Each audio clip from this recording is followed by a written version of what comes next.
So welcome back guys. आप सभी का कोडिंग मैश में फिर से स्वागत है। आज हम बात करने वाले हैं मल्टीप्लेक्सर, डीमल्टीप्लेक्सर और डिकोडर के बारे में।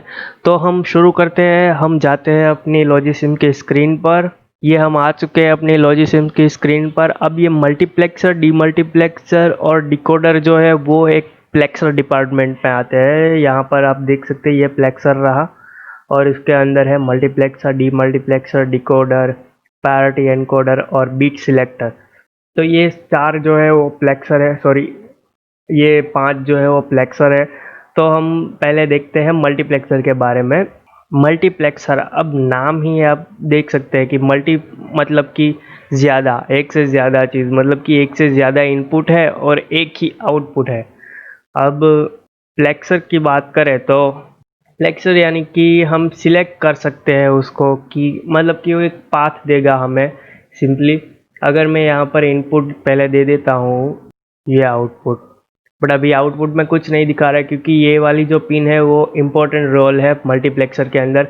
और एक और बार बता देता हूँ मैं आप सभी को कि मल्टीप्लेक्सर जो है वो एक इम्पोर्टेंट चीज़ है। मल्टीप्लेक्सर और डीमल्टीप्लेक्सर कोई भी इलेक्ट्रॉनिक सर्किट के अंदर ये दोनों यूज़ होंगे होंगे और होंगे ही। मतलब कि अगर आप स्मॉल कोई भी छोटी सी डिजिटल सर्किट के बारे में बात करें या लॉजिक सर्किट के बारे में, तो उसमें शायद ही कम होंगे यूज़ में। बट अगर कोई आप बड़ी, मतलब कि अगर एएलयू बनाना चाहते हैं या माइक्रो प्रोसेसर पूरा का पूरा बनाना चाहते हैं, तो उसके अंदर ये मल्टीप्लेक्सर बहुत ही ज़्यादा यूज़फुल है। और इसका यूज़ होता है पाथ सिलेक्ट के लिए, कि मतलब यहाँ पर दो इनपुट है तो अब दोनों में से कौन सा इनपुट सिलेक्ट करके हमें आगे भेजना है, तो ये पाथ सिलेक्शन के लिए यूज़ होता है मल्टीप्लेक्सर। तो मल्टीप्लेक्सर के बारे में हम बताते हैं। ये जो सिलेक्शन बीट है, सिलेक्शन बीट यानी कि इन दोनों में से कौन सा आगे जाएगा, तो वो चीज़ जो है वो हमें दिखाएगी कि ये वाला आगे जाने वाला है या ये वाला पाथ आगे जाने वाला है। तो अभी तो हमने यहाँ पर ज़ीरो दिया है। ज़ीरो मतलब कि ये पहला पाथ सिलेक्ट करेगा, वन मतलब कि ये दूसरा पाथ सिलेक्ट होगा। तो हम देखते हैं, पहले हम इसको वन कर देते हैं। अभी कुछ भी फ़र्क नहीं पड़ा यहाँ पर क्योंकि ये पाथ जो है वो पहला ही है, मतलब कि पहले में जो भी इनपुट में होगा वो उसको सीधा आउटपुट में दे देगा। अगर मैं यहाँ पर अब वन करता हूँ तो इसका जो भी इनपुट था वो वन हो गया। मैं आपको मल्टी बीट के अंदर ले जाता हूँ ताकि आपको और ज़्यादा क्लैरिटी मिले। तो हम चेंज कर देते हैं इसको। सो हम देख सकते हैं यहाँ पर मैंने चार पाथ वाला मल्टीप्लेक्सर बनाया है। अब चार पाथ वाला मल्टीप्लेक्सर के अंदर भी मैंने चार चार बीट की हमने पूरी इंस्ट्रक्शन ली हुई है। इसको एक पूरी इंस्ट्रक्शन बोलते हैं, 4 बीट इंस्ट्रक्शन है ये। तो मैंने चार चार बीट की ये इंस्ट्रक्शन ली है और यहाँ पर दो हो गए, मतलब कि यहाँ पर हमें पॉसिबिलिटी चार मिलेगी। मतलब कि पहले 0 0, फिर 0 1, फिर 1 0 और 1 1, यानी कि चार पॉसिबिलिटी। अब 0 0 है तो ये पहला सिलेक्ट होगा, 0 1 पे दूसरा होगा, फिर 1 0 पे तीसरा और 1 1 पे लास्ट वाला चौथा है वो। तो ये 0 0 0 1 ये सारी बाइनरी की लैंग्वेज है, वो हम आगे के वीडियो में देखेंगे। मतलब कि जब बीट शुरू करूँगा कल नेक्स्ट वीडियो से, तब हम ये देखेंगे कि ये जो चीज़ है वो क्या है। तो पहले तो मैं आपको यहाँ पर एक इंस्ट्रक्शन अलग अलग बना देता हूँ। ये वाला वन वाला बना दिया, यहाँ पर टू, यहाँ पर थ्री और ये लास्ट वाले पे। तो पहले देखिए यहाँ पर 0 0 सिलेक्ट है, मतलब कि ये पहली वाली को ही सीधा आउटपुट में दे देगा। अगर मैं यहाँ पर दोनों 1 1 कर देता हूँ तो ये मेरे को लास्ट वाला सीधा आउटपुट में दे देगा। आप देख सकते हैं यहाँ पर दोनों 1 1 कर दिया तो ये लास्ट वाला सीधा आउटपुट में मिल गया। अगर मैं यहाँ पर एक को हटा देता हूँ तो ये सेकंड वाला मेरे को आउटपुट में देगा। मतलब कि ये पाथ सिलेक्शन के लिए है, कि कोई भी यहाँ से हम उसको कहेंगे कि ये वाली इंस्ट्रक्शन रन कराओ, नंबर 1 वाली इंस्ट्रक्शन, ये एड्रेस दे देते हैं कि ये 0 एड्रेस पे ये इंस्ट्रक्शन है, तो 0 एड्रेस वाले इंस्ट्रक्शन को रन करनी है तो वो हमें यहाँ से सिलेक्शन बिट को 0 देना होगा, इसलिए वो 0 वाली इंस्ट्रक्शन को रन कराएगा। तो ये बात हो गई पूरी मल्टीप्लेक्सर की। और सेम टू सेम बट इसका उल्टा डीमल्टीप्लेक्सर है। अभी आप देखेंगे तब पता चल जाएगा कि क्या डीमल्टीप्लेक्सर है वो। तो ये है डीमल्टीप्लेक्सर हमारा। मैं इसको भी दो पेन में ले लेता हूँ, 4 बीट वाली इंस्ट्रक्शन। सो ये हो गया हमारा 4 बीट वाला डीमल्टीप्लेक्सर। डीमल्टीप्लेक्सर उसका उल्टा है, हम इसको इनपुट में 1 देंगे और ये आउटपुट में कोई भी एक पाथ को सिलेक्ट करके देगा। मतलब कि अगर मैंने यहाँ पर इनपुट में 101 दे दिया तो यहाँ पर 00 पाथ सिलेक्ट है, यानी कि पहला जो होगा वो आउटपुट में ये वाली स्ट्रिंग को दे देगा। मतलब कि पहला जो 00 है तो ये यहाँ पर ये पहली स्ट्रिंग सिलेक्ट होगी और इसके इनपुट में जो भी है वो सीधा पहले को ही देगा, बाकी सारे के सारे 0 रहेंगे, बाकी के सारे सारे बंद रहेंगे। ये पहला वाला ही रास्ता खुला रहेगा। अगर यहाँ पर मैंने चेंज करके दूसरे वाले को कर दिया तो पहला वाला बंद हो जाएगा और दूसरा वाला खुला रहेगा। मतलब कि ये पूरा डीमल्टीप्लेक्सर जो है वो मल्टीप्लेक्सर का उल्टा चीज़ है कि वो इनपुट में ज़्यादा मतलब लेता था और आउटपुट में कोई भी एक को सिलेक्ट करके दे देता था। यहाँ पर हम इनपुट में एक ही इंस्ट्रक्शन देंगे और आउटपुट के अंदर वो कौन से रास्ते पे जाएगी वो हमें बताएगा, मतलब कि कौन से पाथ पे वो जाने वाली है वो बताएगा। अगर ये पाथ मेरा ALU से जुड़ा हुआ है तो ये इंस्ट्रक्शन ALU तक जाएगी, अगर ये पाथ मेरा कोई और ऑपरेशन के लिए जुड़ा हुआ है तो ये वहाँ पर जाएगी। ऐसे ये सारे पाथ अलग अलग दूसरे मतलब कि सर्किट के साथ जुड़े हुए होते हैं, तो ये डीमल्टीप्लेक्सर उस तरह से सभी को अलग अलग इंस्ट्रक्शन प्रोवाइड करता है। और ये इंस्ट्रक्शन क्लॉक के ऊपर डिपेंडेड है कि एक क्लॉक के अंदर कितनी इंस्ट्रक्शन हम मतलब पास करते हैं। जैसे कि आप कोई भी प्रोसेसर में देख सकते हैं कि कोई भी प्रोसेसर होगा तो वो क्लॉक स्पीड होती है गीगाहर्ट्ज़ में होती है। पहले जब सबसे पहला वाला बना था तो वो किलोहर्ट्ज़ में था उसका स्पीड, अब जो आ रहे हैं वो सारे के सारे गीगाहर्ट्ज़ के अंदर आ रहे हैं।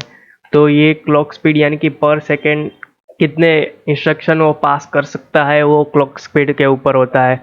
और नेक्स्ट बात करते हैं हम डिकोडर के बारे में। डीमल्टीप्लेक्सर के बारे में हमने इतना जाना, नेक्स्ट बात करते हैं डिकोडर के बारे में। तो ये हमने डिकोडर डिज़ाइन कर दिया है अपना। यहाँ पर मैंने स्प्लिटर यूज़ किया है, 16 बिट वाला स्प्लिटर है, क्योंकि यहाँ पर मैंने सिलेक्शन के अंदर 4 बिट दी हुई है। तो ये जो डिकोडर है वो डिकोड करता है कोई भी मतलब हमारा इंस्ट्रक्शन है। अगर हम बात करें तो हम जो चैट करते हैं कोई भी व्हाट्सएप के अंदर चैट करते हैं तो वो हम यहाँ से हाई लिखते हैं, बट वो जो इंटरनली प्रोसेस होता है वो इंक्रिप्शन डिक्रिप्शन वाला प्रोसेस होता है, एनकोडिंग डिकोडिंग वाला होता है कि यहाँ से पहले हमने हाई लिखा तो हाई को वो कन्वर्ट करेगा अपनी बाइनरी लैंग्वेज में, फिर वो यहाँ से पास करेगा दूसरे पर्सन को जिसको आप हाई भेज रहे हैं। तो वो फिर से वहाँ पर डिकोड होगी कि मान लीजिए हाई का अगर इंस्ट्रक्शन ऐसा मैंने दिया 101, तो ये 6 नंबर पे आके उसको यहाँ पर 1 पास कर देगा और फिर जो डिकोडिंग में मतलब कि हाई भेजा है तो वो अंडरस्टैंड करेगा कि ये हाई का मतलब कि सिंबल है कि यहाँ पर मुझे हाई दिखाना है, तो दूसरे पर्सन को हाई दिखाएगा।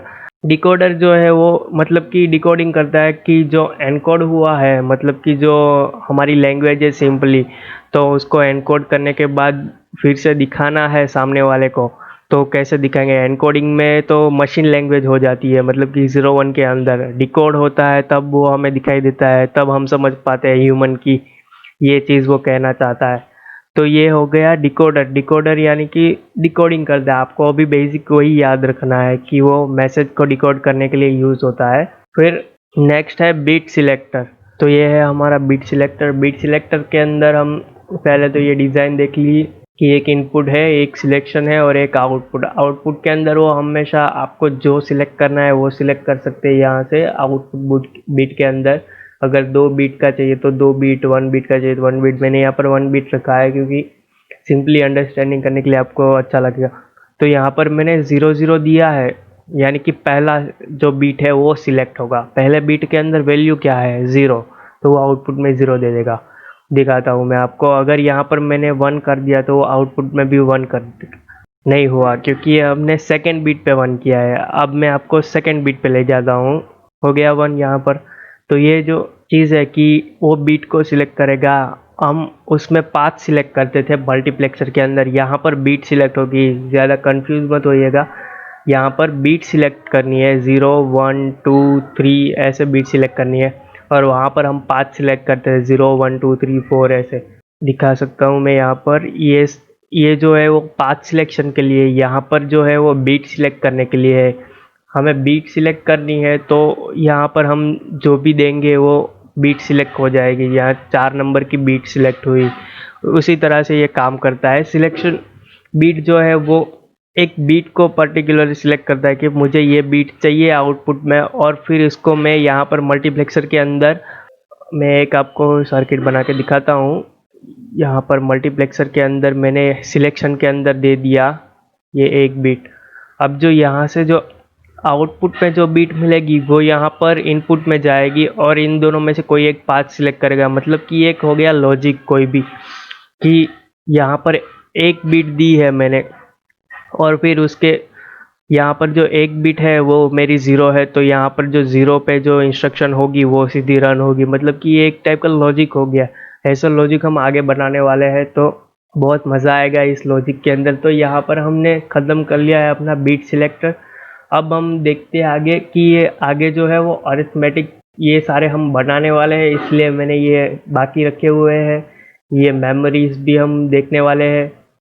फिर ये तो हो गए इनपुट और आउटपुट के अंदर क्या क्या चीज़ है, वो सारी चीज़ें जब हम यूज़ करेंगे ना तब हम ज़्यादा डीपली जाएंगे। अब पिछले वीडियो में मैंने बताया था कि मैं आप लोगों को प्रॉपर्टीज़ के बारे में बताऊंगा। तो ये कोई भी, मतलब कि यहाँ पर जितने भी हम यूज़ करते हैं लॉजिक वाले, गेट यूज़ करते हैं या मल्टीप्लेक्सर यूज़ करते हैं, कोई भी यूज़ करते हैं, तो उसकी प्रॉपर्टीज़ को देखने के लिए सिंपली उस पर क्लिक करोगे तो यहाँ पर उसकी प्रॉपर्टीज़ दिखाएगी। प्रॉपर्टीज़ के अंदर कुछ नहीं होगा कि उसे सेट करना है। ये ईस्ट फेस पे है, मैं अभी एक एग्जांपल के लिए ले लेता हूँ, ये रहा। तो इसकी प्रॉपर्टीज़ में ये फेस है, ये ईस्ट फेस पे है, आउटपुट जो है वो। तो अब मैं इसको वेस्ट पे कर दूँ, नॉर्थ और साउथ, ऐसे ही हम इसे चेंज कर सकते हैं। फिर ये बॉटम टू लेफ्ट, ये आप खुद से ट्राई कर लेना कि बॉटम टू लेफ्ट है और लेफ्ट टू बॉटम जो उसके इनपुट होंगे वो होंगे। और ये सिलेक्शन बीट है, यानी कि जो सिलेक्शन बीट मेरे को 1 रखनी है, 2 रखनी है, 3 रखनी है, 4, ये सारी चीज़ें। फिर ये डेटा बीट है कि मेरी इंस्ट्रक्शन कितनी लंबी है। 4 बिट की इंस्ट्रक्शन है, 8 बिट की है, 16 की है, 32 की है, अभी तो 64 बिट की आ रही है। बट यहाँ पर हम मैक्स टू मैक्स 32 बिट की इंस्ट्रक्शन ही देखेंगे, क्योंकि 64 वाला जो होगा वो बहुत लंबा हो जाएगा हमारे लिए अंडरस्टैंडिंग के लिए। तो यहाँ पर मैक्स टू मैक्स 32 बिट तक ही है, तो हम 32 बिट तक ही इंस्ट्रक्शन ही देखेंगे। फिर ये आउटपुट के अंदर फ्लोटिंग वाली है और ज़ीरो है, कि आउटपुट डिसेबल आउटपुट के लिए है ये फ्लोटिंग, यानी कि चेंज होता हुआ आउटपुट है, और ये ज़ीरो है कि ये हमेशा ज़ीरो ही देगा। फिर ये है अनेबल पिन के लिए। अनेबल पिन की इसमें कोई ज़रूरत नहीं है, हमें अनेबल पिन की ज़रूरत पड़ती है रियल सर्किट के अंदर पावर देना हो। अनेबल पिन जब 1 होती है तब ये वर्किंग मोड में होता है, यानी कि पावर पॉजिटिव पे होता है तब। जब नेगेटिव पे होता है तो ये वर्किंग मोड में नहीं होता, तो यहाँ पर हम अनेबल पिन नो ही देंगे। तो ये सारी चीज़ें हमने आज देख ली प्रॉपर्टीज़ के बारे में, फिर ये फ्लेक्सर के बारे में देखा। अब नेक्स्ट वीडियो से हम बीट के बारे में जानने वाले, बीट क्या चीज़ है वो। मैं आज का वीडियो यहीं पर एंड करता हूँ, तो थैंक यू।